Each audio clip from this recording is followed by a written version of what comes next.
Я благодарю федерального президента Германии, господина Франка-Вальтера Штайнмайера, за визит в Кыргызстан.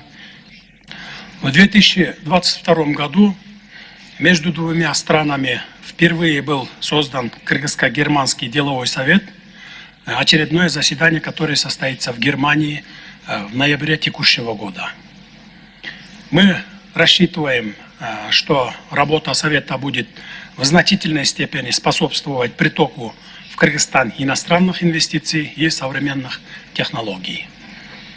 Ни для кого не секрет, что Кыргызстан является производителем качественной и экологически чистой аграрной продукции. Мы уже поставляем свою продукцию на европейские рынки. Готовы к расширению сотрудничества с нашими германскими партнерами также и в этом направлении. Все эти меры, несомненно, будут способствовать укреплению наших экономических связей. В качестве перспективных направлений сотрудничества нами были определены вопросы взаимодействия в области возобновляемых источников энергии, зеленой экономики, а также трудовых ресурсов.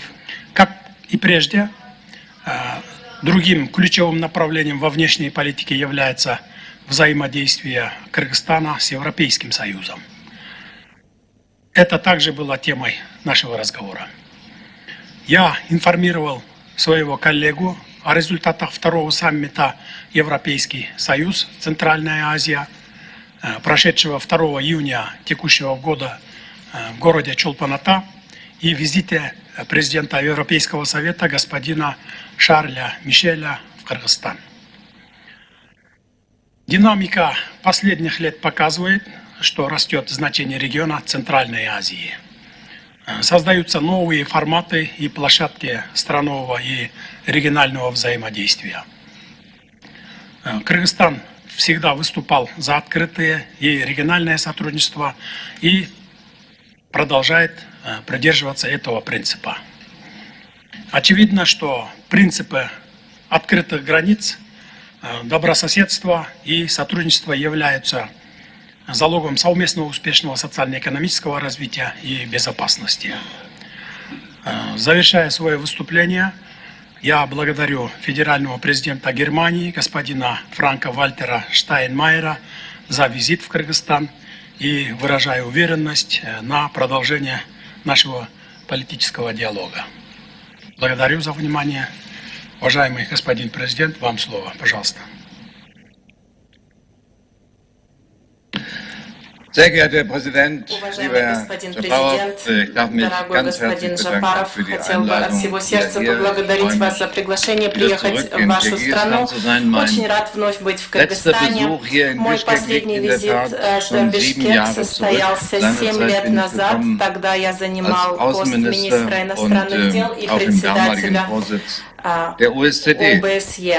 In diesen Zeiten, Herr Präsident, der geopolitischen Veränderungen, über die wir auch gesprochen haben, ist es für uns in Deutschland sehr wichtig, unsere Partnerschaften mit Ländern auch außerhalb Europas neu zu beleben. Deshalb war es mir ein besonderes Anliegen, nach Zentralasien und eben auch nach Kirgisistan zu kommen. Meine Botschaft ist, Deutschland will erst recht Германия хочет, особенно в нынешние напряженные времена, в которые мы живем, большего и более тесного партнерства с государствами Центральной Азии.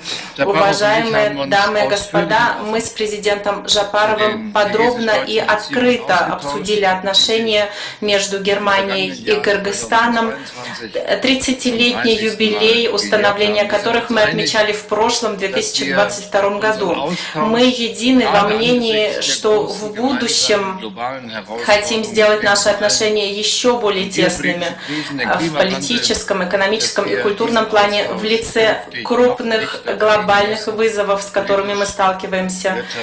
Прежде всего, это геополитические кризисы и изменения климата.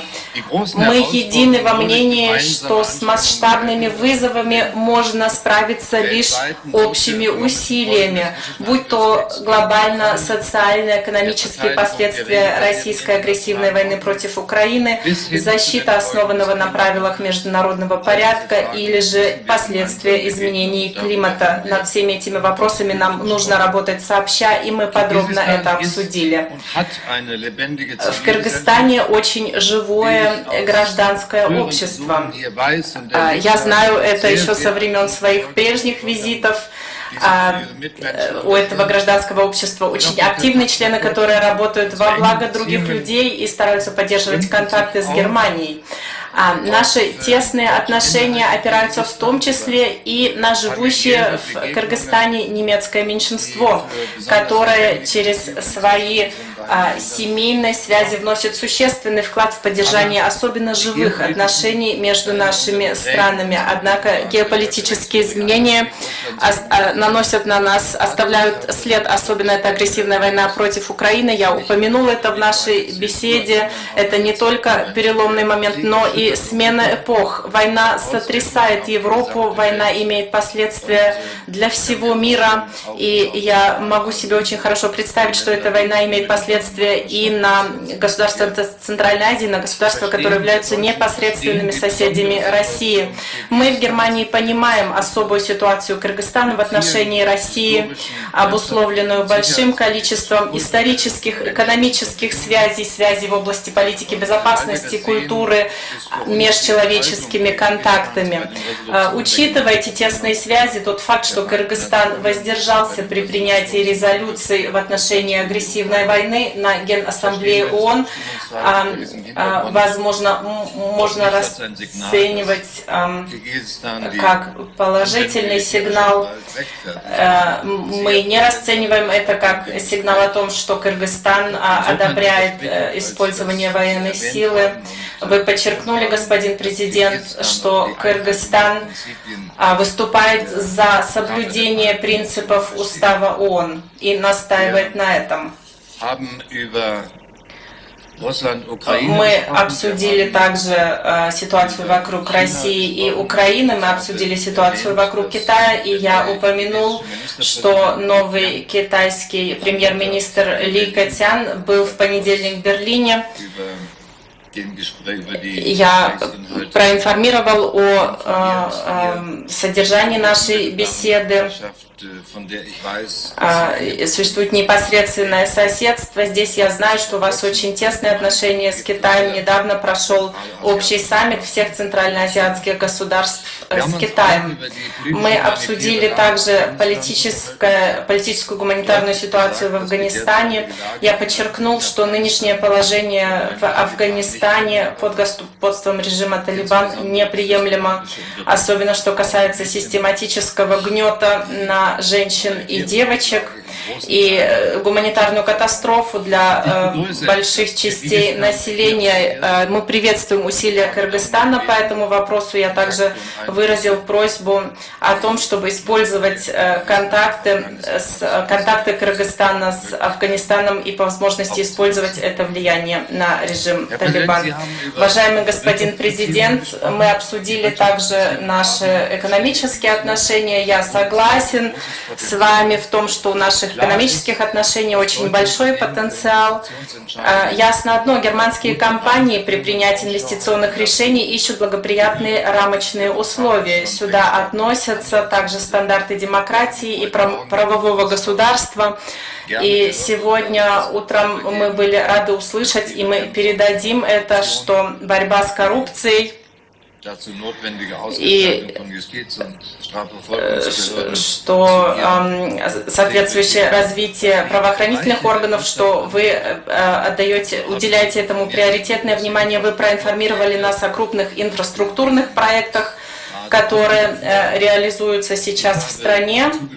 Я добавил, что мы в Германии имеем большой опыт в области расширения использования возобновляемой энергетики, ветроэнергетики, солнечной энергетики, гидроэнергетики.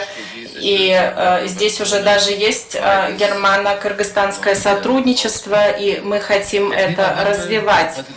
Господин президент, вы сегодня также говорили об этом сегодня утром. Изменение климата в одинаковой мере беспокоит Кыргызстан и Германию. Кыргызстан является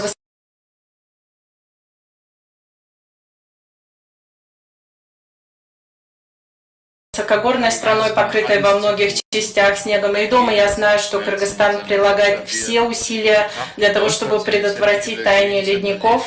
Мы рассматриваем инициативу Германии «Зеленая Центральная Азия» как важный вклад в борьбу с изменениями климата. Об этом мы также поговорили. Рад, что у нас на базе Центральноазиатского института прикладных исследований Земли с 2004 года реализуется проект сотрудничества между Кыргызстаном и Германским центром исследований Земли в Потсдаме, который проводит научные исследования в этой важной области наук о Земле и окружающей среде. Я благодарен за возможность, которая мне предоставится завтра. Я смогу своими глазами увидеть мир гор и ледников Кыргызстана. Доступ воды и влияние изменений климата на экосистему Тяньшанских гор – это центральные темы будущего для Кыргызстана. Я знаю это. И это центральная тема будущего для всех нас. В заключение, наши двусторонние отношения в области культуры и образования прочны и многообразны. Учитывая большой интерес, большую заинтересованность в немецком языке, господин президент, вы об этом упомянули, учитывая эту большую заинтересованность, мы совместно с Францией хотим здесь открыть в Бишкеке культурный институт. Как вы знаете, Германия оказывает содействие Бишкекской академии ОБСЕ, куда я нанесу визит сегодня во второй половине дня, и я уже рад предстоящим беседам с учащимися этой академии, которые я проведу сегодня во второй половине дня.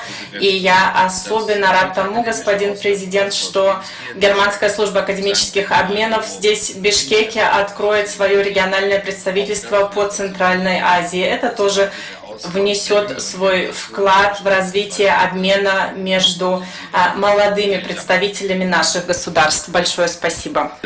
Германия желает от всех, кто делает ставку на основанный на правилах международный порядок. Мы хотим, чтобы все выступили против применения военной силы. Что касается обхода санкций, мы бы тоже хотели, чтобы этого не происходило. Поэтому наши ожидания от всех центральноазиатских государств. Мы в Казахстане поднимали эту тему, и такие же ожидания у нас, конечно же, в отношении Кыргызстана. Мы знаем, что для стран в Евразийском экономическом союзе сложно отслеживать перевозку, транспортировку товаров и грузов. Тем не менее, у нас есть ожидание, что в тесном сотрудничестве с компетентными ведомствами ЕС, что здесь будут найдены возможности для того, чтобы избежать обхода санкций. И мы надеемся, что в будущем этого удастся добиться. Пожалуйста, следующий вопрос. Слово Садыр Нурбаджаевич, Бекмамат Асамбеков, телеканал «Мир-24» в Кыргызстане. Вот вы в своей работе большое внимание уделяете сфере энергетики, да и в целом зеленой экономике. Вот в контексте сотрудничества с Германией, какие перспективы вы видите в этих направлениях? Спасибо. Спасибо. Как вы знаете, на пути своего развития Кыргызская республика, так же, как и большинство стран мира, была ориентирована на достижение экономического роста, в основном за счет интенсивного использования природных ресурсов. Такое отношение показало свою неэффективность, а также пагубность для экосистем. К 2050 году Кыргызстан на платформе зеленого развития постарается достичь углеродной нейтральности. Локомотивом этой безуглеродной политики будут возобновляемые источники энергии, в первую очередь гидроэнергетика. В Кыргызстане имеется огромный потенциал для использования энергии солнца и ветра. Сегодня в составе германской делегации есть руководители компаний, осуществляющие свою деятельность в сфере гидро- и солнечной энергетики, с которыми мы заинтересованы развивать сотрудничество. Учитывая гидроэнергетический потенциал Кыргызстана, мы заинтересованы в развитии взаимодействия с Германией в сфере выработки и использования зеленого водорода. Как вы знаете, зеленый водород, будучи так называемой энергией будущего, способствует озеленению экономики в таких важных сферах, как промышленность и транспорт. В начале 2023 года мною была выдвинута инициатива по реструктуризации государственного внешнего долга Кыргызстана с использованием механизма его конверсии на проекты в сфере зеленой экономики. Мы рассчитываем на поддержку Германии в данном вопросе. Хотел бы еще раз отметить, что мы заинтересованы в эффективной реализации инициативы германской стороны «Зеленая Центральная Азия», которая нацелена внести реальный вклад в развитие зеленой экономики и обеспечение безопасности с учетом глобального изменения климата в нашем регионе.